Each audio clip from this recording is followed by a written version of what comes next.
Pessoas, alunos e alunas queridas, que falam, Álvaro, professor de Sociologia, e hoje estou voltando aí nessa série de debates que eu venho fazendo sobre o PET, Sociologia, né, desse primeiro bimestre.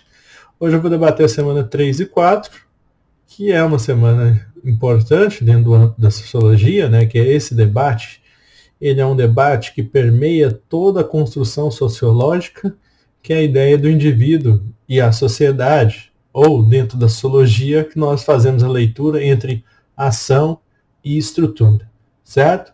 Muitos autores vão dizer, e aí vão colocar o foco de sua teoria na ação dos indivíduos em sociedade, e outros autores vão colocar o seu foco na estrutura, né? Ou seja, como as instituições sociais se desenvolvem na sociedade. A ideia aqui é tentar buscar, né, e alguns autores vão tentar estabelecer questões que são determinantes para a investigação sociológica. Então a sociologia ela tem que se importar com o quê? Com a forma como os indivíduos agem e se comportam em sociedade, ou com a forma que a sociedade se coloca acima como padrão determinante do indivíduo. Quem determina quem? Quem veio primeiro, né? O indivíduo ou a sociedade, certo?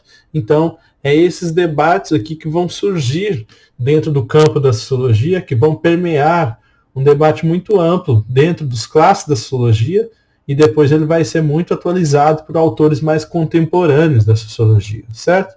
Vamos ver o que esse PET aqui da semana 3 e 4 está nos dizendo e quais são as importâncias. Bom, ele coloca aqui a ideia de recapitular, né, coisas que já foram debatidas lá no seu primeiro ano do ensino médio. Se eu não me engano, eu acho que eu trabalhei isso com vocês, né, a noção de ação e estrutura no primeiro ano. A questão central que fica aqui, né, é justamente esse período que vocês ficam sem aula de sociologia, e do meu ponto de vista vocês acabam se afastando um pouco da sociologia e não entendendo muito bem como que ela funciona, né? Seria ideal que a sociologia permanecesse nos 3 anos do ensino médio e não com uma aula em cada, né? Mas duas aulas em cada. Na verdade, o essencial seria que todas as disciplinas tivessem no mínimo 2 aulas em cada ano, certo? No mínimo, né? E as outras lá, que eles consideram num grau de mais importância, poderia ter suas 4, 3 aulas. Mas isso não vem ao caso. Vamos discutir aqui o que o autor está falando, né? O indivíduo e a sociedade. Você já parou para pensar que para se viver em sociedade é necessário que tenhamos alguns tipos de comportamentos que são considerados como corretos e no mínimo aceitáveis ou talvez inaceitáveis? Bom, vamos lá. E caso não sigamos esses comportamentos, a sociedade nos impõe algum tipo de punição? Isso aqui, na verdade, ele está usando a perspectiva de um autor francês, né? O primeiro sociólogo, né, a formatar a disciplina sociologia, chamada Émile Durkheim. Ele vai usar muito essa questão da teoria social, né, e vai dizer que a teoria social, ela deve, né, a sociologia, ela deve estudar aquilo que ele vai chamar de fato social. Então, na teoria de Durkheim, o que interessa é a estrutura social, e os indivíduos eles são deixados de lado, né? Não me interessam as ações de indivíduos de sociedade, me interessam as ações coletivas, né? E principalmente aquelas praticadas pelas estruturas sociais. Tanto é que Durkheim vai ter muito foco nisso, né? Na questão do suicídio, na questão da divisão social do trabalho, nos aparatos do desenvolvimento das religiões e assim por diante. Então, aqui, né, o que o Durkheim coloca é que nós, enquanto indivíduos, dentro de uma sociedade, nós nascemos numa sociedade que já está pronta, né? Ela já se encontra exterior às nossas vontades, ela encontra-se com imposições que nós não escolhemos que aquelas imposições existissem para nós, né? Mas, por óbvio, né, a gente pode daqui a pouco discutir isso não é passível de manutenção. Isso se transforma. Isso se transforma justamente a partir do momento que os indivíduos se organizam enquanto coletivo para a mudança daquela estrutura. Pensem em vocês, de acordo com o passar do tempo, as estruturas sociais elas não permanecem as mesmas. E elas não permanecem as mesmas porque, primeiro, elas introjetam na gente a forma como ela espera que o indivíduo haja, mas nem sempre o indivíduo, ao agir, né, a praticar o seu agenciamento, ele vai agir de acordo com aquelas estruturas sociais. E esse não agir de acordo com aquelas estruturas sociais, ele pode ser punido por aquilo e, ao mesmo tempo, também ele pode causar uma transformação nessas estruturas sociais, certo? Então, só para abrir um parênteses, né, Durkheim ele é um autor extremamente conservador. Ele buscava a manutenção do formato da sociedade como ele era, certo? Não só conservador, como também um autor positivista, né? Que acreditava que aquele modelo de sociedade europeia industrializada era o último modelo que a sociedade deveria evoluir a chegar até lá. E aí, qualquer manifestação, né, que destoasse disso, seriam manifestações que identificariam, em certa medida, uma patologia social. Enfim, a vida em sociedade, então, ela vai exigir, né, determinados comportamentos nos indivíduos. Mas esses indivíduos, né, eles podem fazer a escolha de agir mediante aqueles comportamentos ou não, certo? Aí que encontra a teoria do agenciamento. Você é agente das suas próprias ações, certo? Bom, aqui ele continua, né, trabalhando muito na noção durkheimiana, né, colocando que quando você transgride uma lei, você vai sofrer uma coerção social, né, uma forma de punição por você não ter seguido as regras e normas daquela sociedade. Por via de regra, todo modelo social ele apresenta suas regras de funcionamento, certo? Porque é necessário que aquilo ali exista para que tenha o mínimo funcionamento coeso, né, solidário entre os indivíduos. É óbvio que existem regras que não são justas, né, estruturas muitas das vezes que não são justas, e essas estruturas elas precisam ser mudadas. Então o indivíduo ele não é um sujeito passivo, né? Ele não fica parado no tempo e a sociedade age sobre ele e ele não exerce nenhum tipo de ação sobre a sociedade, certo? Bom, depois ele vai falar muito aqui da noção de padrão social, que é construído tendo por base as escolhas feitas pelos indivíduos, que levam em conta as opiniões e crenças dos outros, né? Enfim, pipipi, popopô, né? Bom, depois aqui ele vai apresentar, né, que existem três matrizes, né, em resposta a essa questão. Eu acho isso aqui muito raso, né? Não existe somente três matrizes em resposta a essas questões, né? Existem autores modernos também que vão trazer esse debate, que vão fazer esse debate de uma maneira muito melhor e muito mais complexa do que esses autores clássicos, mas é óbvio que para você entender a sociologia, você tem que passar por esses clássicos da sociologia. Quem são os clássicos da sociologia? Durkheim, que é esse daqui, né, no primeiro ponto, que coloca que a sociedade determina os indivíduos, como evidencia os fatos sociais. O Weber, a sociedade é compreendida como resultado da ação social dos indivíduos, né? O Weber é um autor que ele vai estar muito focado na questão da ação, né, dos indivíduos e sociedade. E, por fim, o Marx, né? A sociedade e os indivíduos são expressões das contradições de classe, aquela noção de luta de classe em Marx e tudo mais, né? Ó, o videozinho está estragado aqui pelo Discord. Mas, beleza.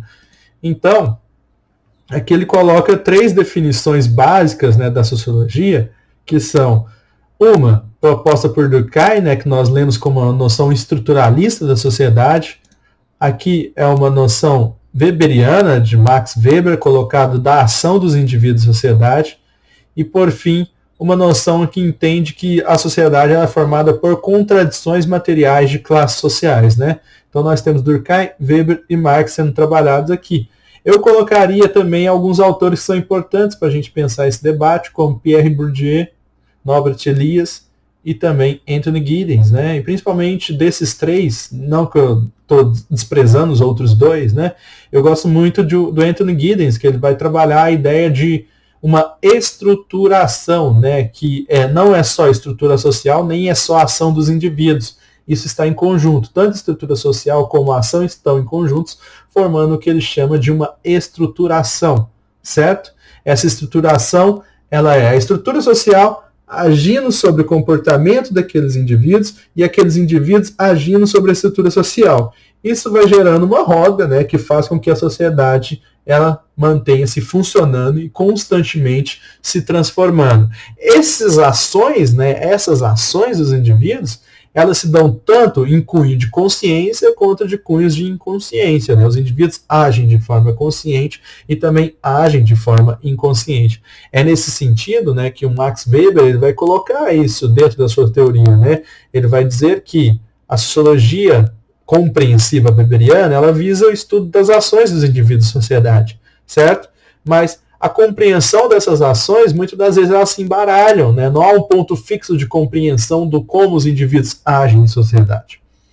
Bom, Vamos às questões, né? Aqui o PET ele propõe 4 questões abertas, que eu acho que traz uma certa dificuldade, talvez, né? Porque ele propõe essa discussão pequena, irrisória, sobre, né, esse problema, né, sobre essa questão social do indivíduo e sociedade, e depois ele vem com 4 questões abertas. De que forma a estrutura social afeta a sua vida? A estrutura social afeta a nossa vida em várias formas, né? Pensando na sociedade brasileira, nós somos uma sociedade extremamente racista, nós somos outra sociedade extremamente machista, e essas estruturas, elas estão intercaladas na nossa vivência enquanto sociedade, né? É óbvio que isso vai se transformando ao longo do tempo, mas a nossa sociedade, por ter sido moldada em padrões de violência também, ela é uma sociedade extremamente violenta, né? A gente pode se perguntar, aí é óbvio que aqui eu não estou falando dentro de uma teoria nem nada, como, por exemplo, nós estamos assistindo com certa passividade, né, sem agir ou sem se importar tanto, esse número gritante de perda de vidas diárias pela Covid-19, certo? Então, essa estrutura social, ela afeta nossas vidas diretamente, querendo ou não, né? As estruturas de desigualdade no Brasil, as estruturas de raça, as estruturas de gênero, elas estão moldando os padrões de funcionamento na sua vida. Atualmente, por quais normas sociais, padrões sociais e valores você se orienta? O que aconteceria caso você não seguisse, né?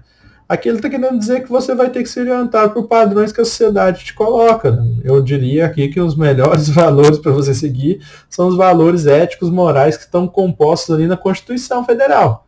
É óbvio que vocês não têm uma aula sobre Constituição Federal, nem eu sei o que está dito ali tudo, né? Porque é um livro grande das leis e normas e regras, mas num sentido muito técnico, aqui eu estou sendo muito técnico, as normas e padrões que direcionam a nossa vida, essas são as normas e padrões que estão contidas na nossa Constituição Federal, que rege a vida dos indivíduos em sociedade.